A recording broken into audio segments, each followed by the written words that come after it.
gotta go here. I gotta go to Andrew, right? Yes, I gotta go to Andrew. It's like a wedding.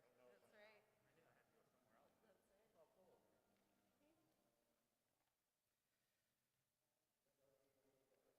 Okay. It's bizarre.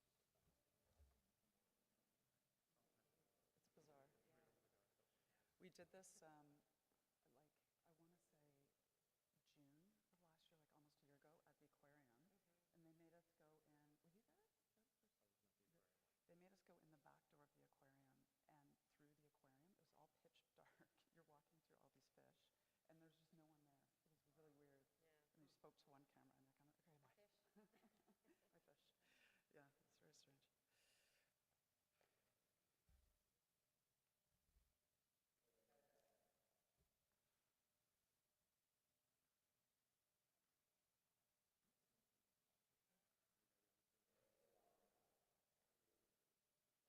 Good morning. Thank you for joining us today.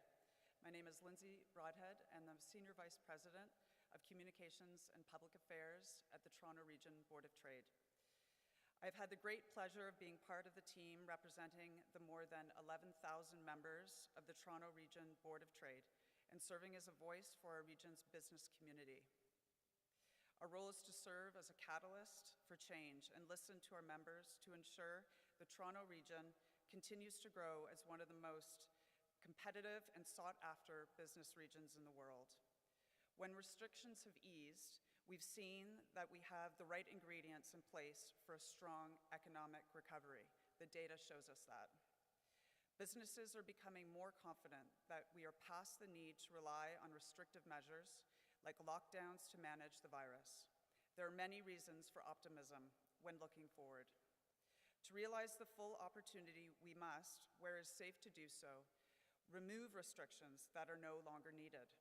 That's why today I join my friends from the Global Business Travel Association, American Express Global Business Travel, and Destination Toronto to call on the federal government to help revise its travel policies so that Toronto's tourism sector can get back on its feet. Travel and tourism are massive economic drivers in our province. And many businesses in Toronto and across the country depend on international travelers, particularly business travelers. Many countries have recognized the time to remove COVID-19 restrictions for fully vaccinated travelers. To set the stage for a complete recovery, Canada needs to join jurisdictions like the United Kingdom and Switzerland in removing restrictions that are no longer needed. We've now reached a point in the pandemic where we need to reestablish our position as a welcoming place for visitors. We are one of the most vaccinated places in the world and boast a business community that is agile and adept at responding to various changing circumstances on the ground. We are ready for this moment. We're calling on the federal government to remove the pre-departure rapid antigen test to fully vaccinated travelers, no later than April 1st. When the regulations are set to be updated. Since the beginning of the pandemic, Canadians, and Torontonians in particular, have been steadfast in their support for common sense government measures. We've all rolled up our sleeves to get vaccinated to protect ourselves, our loved ones, our workplaces, and our communities. The time has now come to reward those who have made many sacrifices to get where we are today. Toronto's regional workforce has proven to be resilient and adaptive and continue to perform through the hardships of the pandemic. We're confident we can emerge from this with a vibrant and thriving regional economy, but we need government to do their part as well. Today, that means moving quickly to open our country and our city back up to travel. With that, I'll hand you over to Nancy Tudarash from the Global Business Travel Association. Great, thank you so much, Lindsay. And I'd like to thank all of you today, all of our participants in today's event. A very special thank you as well goes to the Canadian Travel and Tourism Roundtable for their leadership and on this particular issue and for facilitating our exchange today. In 2019, business travel in Canada contributed over $40 billion annually towards our Canadian economy. It supported over 600,000 jobs. And as most of you know, this growth came to a startling halt in 2020 when the pandemic hit here in Canada in ways that many of us could never have imagined. We followed the government's advice, put our entire industry into a dormant state. We understood that we were making the sacrifice to protect our families, our neighbors, and our communities. But despite the devastating impacts on the sector in Toronto, in our country, and beyond, we knew we were doing what was right and what was needed at the time. The industry found creative tools to ensure the safety of travelers while also upholding Canada's reputation as a business travel destination. The entire travel ecosystem and companies alike made sure that we took the necessary steps to be ready when reopening came along. But now, almost 2 years later, almost 2 years to the very day, while entire segments of the economy have successfully reopened, we've seen little to no progress for the travel and tourism industry. We are still struggling. The current travel measures in place are a barrier to travel. These measures simply do not permit flexibility or schedule changes. They add tremendous uncertainty. They hurt corporate productivity, create financial burdens for businesses looking to send their employees into Canada or returning back into Canada. As long as these measures are maintained, our forecast estimates that business travel in Canada, subject of course to further lifting of travel rules, will not recover till pre-pandemic levels until 2024. It's time to remove the pre-departure test for fully vaccinated travelers. Business needs certainty, and business travelers need a clear and unburdened path forward. Business can and should be viable in our country, and business travel is a critical tool to help us get there. The time to act is now. With that, it's my pleasure to turn over the podium to Patrick Doyle, Vice President and General Manager at American Express Global Business Travel.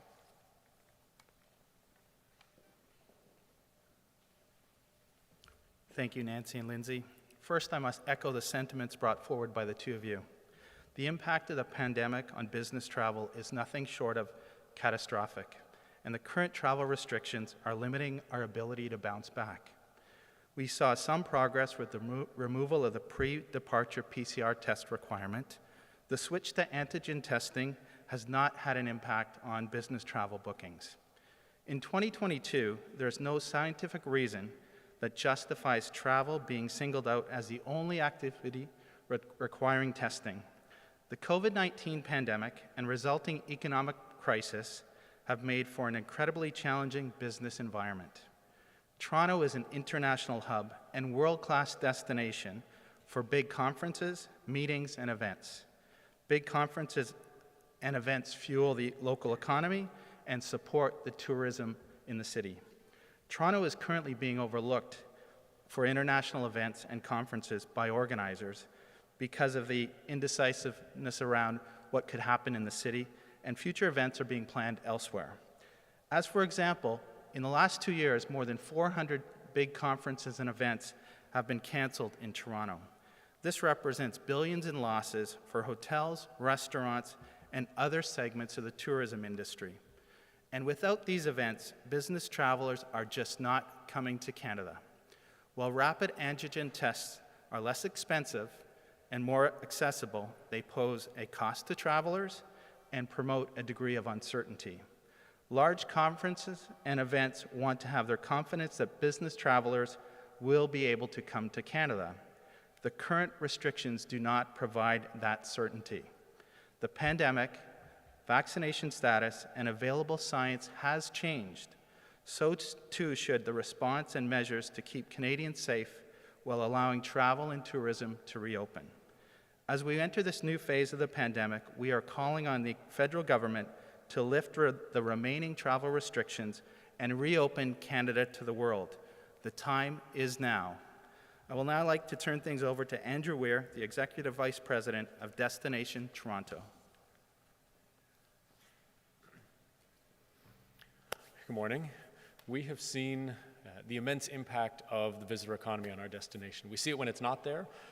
We did a study in 2019 that showed over $10 billion in economic activity generated by visitor spending in our city every year. But we see it when it's not there because in the first year of the pandemic, $8 billion of that $10 billion didn't materialize. Those people didn't come here, they didn't spend in our businesses across the destination.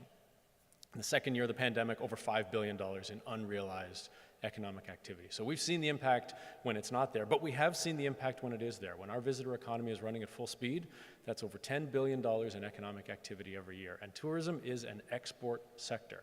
That's money that didn't start the day in our economy, but it ends the day in our economy, circulating around, supporting jobs, businesses, and communities. Toronto has a highly diversified visitor economy, and that's a good thing. We are equally dependent on leisure travel and business travel. We are dependent on domestic travel and international, and that's a good position to be in. We can all think of destinations that are only dependent on one segment or another. The downside, of course, is when you have a highly diversified visitor economy, you need all segments to be running at full speed. If we want to get back to that $10 billion in economic activity, we need to get leisure travel back and business travel back. We need to get domestic travel and international travel back. And so far, when we have seen little glimpses of recovery over the past 2 years, it's been domestic and it's been leisure. So the international side is missing, and the business travel side in particular has been missing. It's been an enormous challenge, and it's why cities like Toronto and urban destinations across North America have lagged behind other types of destinations in the recovery. Business travel is very much at the heart of what we are as a destination.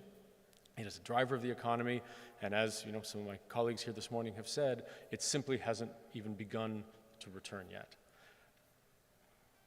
The components and the elements of our destination that made Toronto such a successful business travel destination in 2018 and 2019 are largely still in place. The immensity of our tech sector, of all the different economic sectors. Our airport was once again yesterday ranked #1 large airport in North America. The ingredients are there. What we need now is the removal of barriers that are impeding the return to health and the return to growth. And my colleagues have described what many of those are. But the opportunity for success is there. It's in front of us. And I think, as long as we are purposeful and strategic, working industry alongside with government, we do have the opportunity to return to that full force of what we've seen the visitor economy can do. I think it's important also to hear what this means at an individual business level. There are a lot of businesses across the community. We can think about hotels, and of course here in the Metro Toronto Convention Centre, attractions and restaurants. But there's some businesses, when you think about the global meetings industry in particular, businesses like audiovisual companies that simply haven't, the customers just haven't been here. The events, the meetings, the demand hasn't been here. And it's had an enormous impact on our economy, and in particular on some businesses. So I'd now like to introduce my colleague David Campbell, who is Managing Director of Encore Global in Canada, to share his perspective on what this has meant on his business.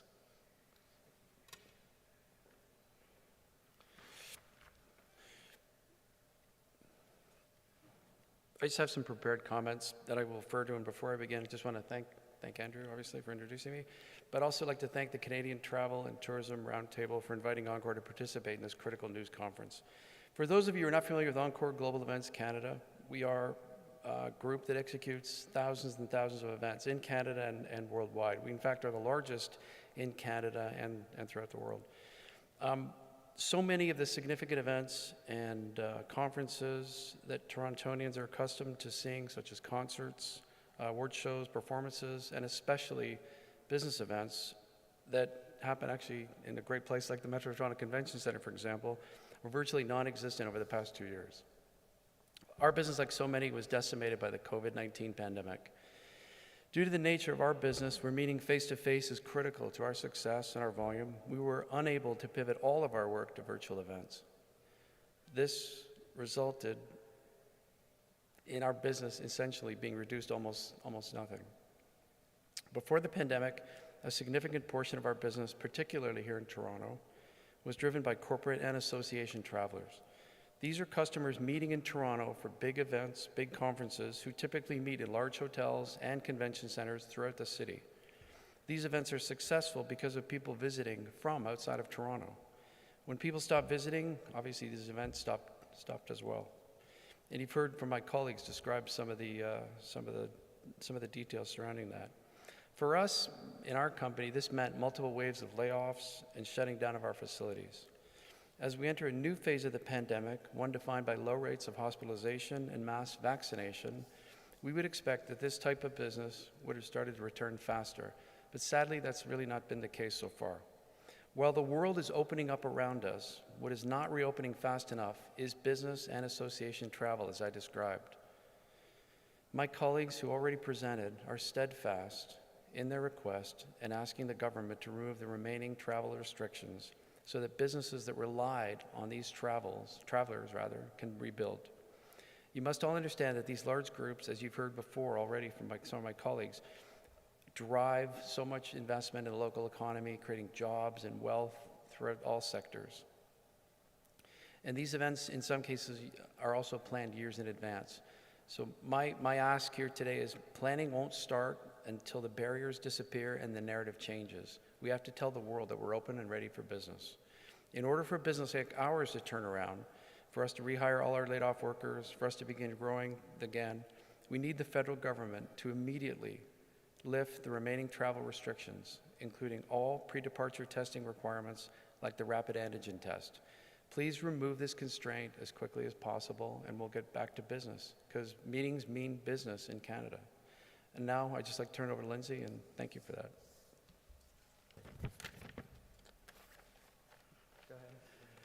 Thank you so much to all my colleagues. And I think it's just worth noting before we do the Q&A, if there are any questions, that the business community has been completely united over the last 2 years. And it's quite wonderful to see a consistent message coming out time and time again from the business community.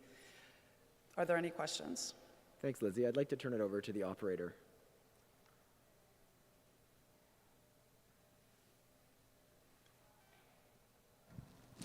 Is there anyone on the line?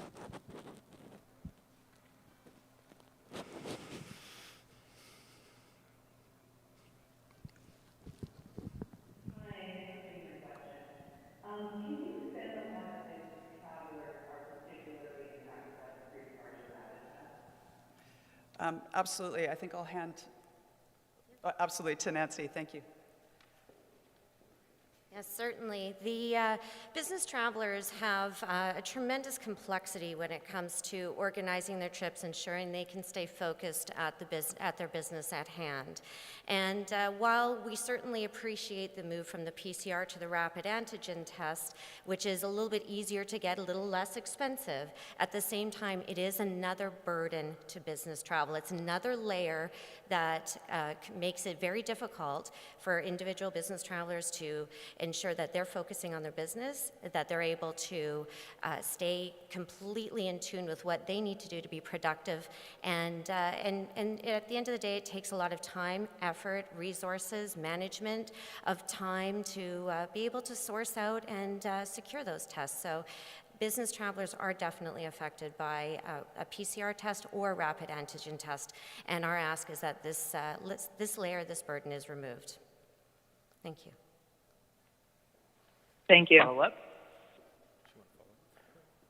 Just going to add on to that, if I could. There's the transient business traveler, individual business travelers who travel for a particular meeting they have.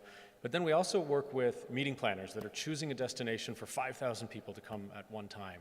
When they make that choice, years in advance, they're looking at all the different barriers and hassles and hurdles that their delegates will face. They're looking at all the details about can my delegates get there? Can they easily get from the airport to the convention center? Can they get to their hotel? What are all the different steps they'll have to face? And meeting planners, their objective is to have as many of their delegates as possible attend the meeting. And anything that they sense in the way that might impede the number of visitors attending their delegates attending their meeting, it just causes them to look at another city. And right now we've seen American cities in particular that have been back running booking meetings for over a year already. We are playing catch up. We are trying to rebuild a pipeline, reestablish that, and this has a kind of a 2 to 5 year window. So when the meetings that meet here 2, 3, 4 years from now, they were booked this year. So if we're not actively in the game right now, that hole in our visitor economy isn't just for this year, but it has a long tail of about 5 more years ahead of it.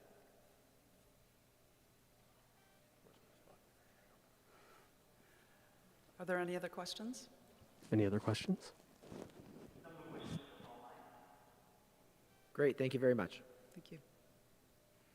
We're finished, thank you. Thanks, guys. Thank you. Thank you. Well done. Not bad. Thanks for all your help. I think you've done this before. What's that? Oh, good. That was great. Guys, thank you very much. No, thank you. They That was actually, great. they actually took the entire conference live on CBT Oh, really? before, yeah, Fantastic. which is great. We're doing Yeah, the whole thing. Yeah. Thank you very much. Hopefully it'll matter. Yeah, hopefully it makes an impact. Nice job. And that was that question was from Canadian Press. Hey, I think that's it. Thank you very much. What a last minute.